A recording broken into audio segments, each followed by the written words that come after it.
With the people behind him, the Chief Minister goes confidently and in good faith to Baling in Kedah, accompanied by Singapore's Chief Minister, Mr. David Marshall, and Dato Sir Cheng Lok Tan, to meet Chin Peng, Secretary General of the Malayan Communist Party and Malaya's public enemy number one. Much as the people of Malaya wish to end the senseless terror of the past, none desires to yield an inch to the men who committed these crimes. They have complete confidence in their elected leader in his efforts to bring peace to Malaya.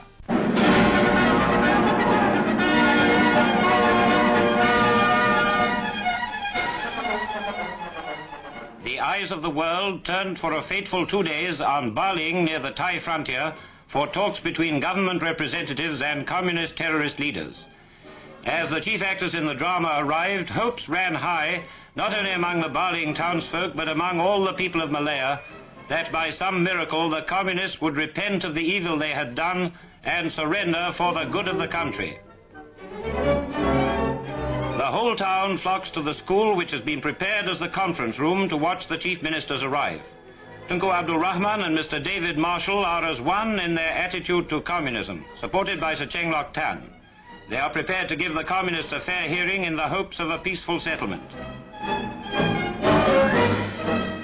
The austere conference room waits with a sense of history, while a teacher's house has been prepared to accommodate the communists.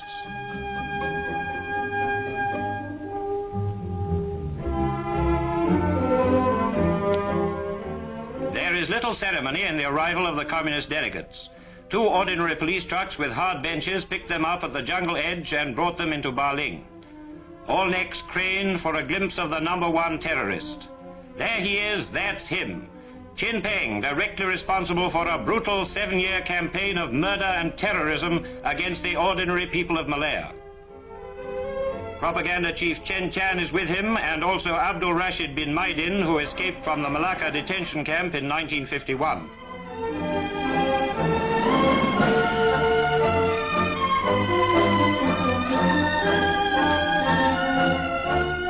Nearly 100 pressmen and photographers wait expectantly as the talks are about to begin. The government delegation is confident, as well they might be, led by elected chief ministers with every right to speak with authority on behalf of the Malayan people.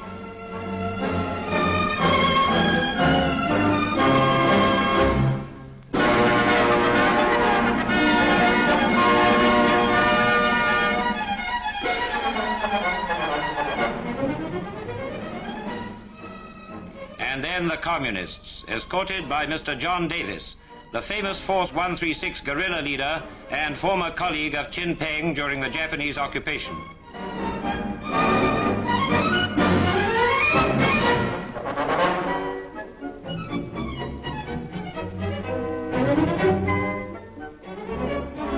However starved his rank and file may be, it's obvious that the boss has been living well in his Siamese hideout.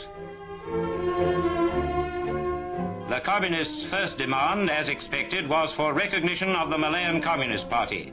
This was flatly refused.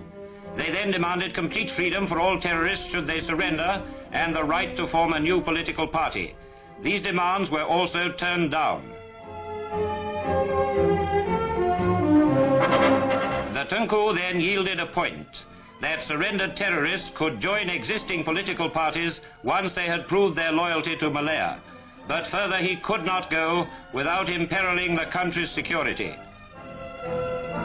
The crowd and pressmen waited tense while the talks went into night session. But the communists refused to accept the amnesty terms. The amnesty means surrender, they said. We will not accept surrender at any time. We will carry on the struggle to the last man.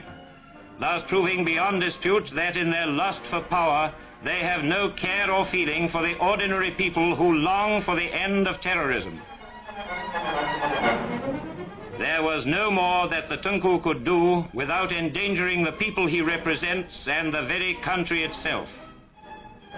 So the communists returned to the jungle to continue their war, or to think again, certain of one thing, that they are now dealing with the people's representatives. Meanwhile, the chief ministers give the press a full account of what happened, freely answering all their questions. The Tunku declined to call the unsatisfactory outcome a breakdown. He is confident that the communists are so anxious to end the war that they will be ready for further talks when he returns from London. "I will never give in," he told them, "and the people of Malaya are with him."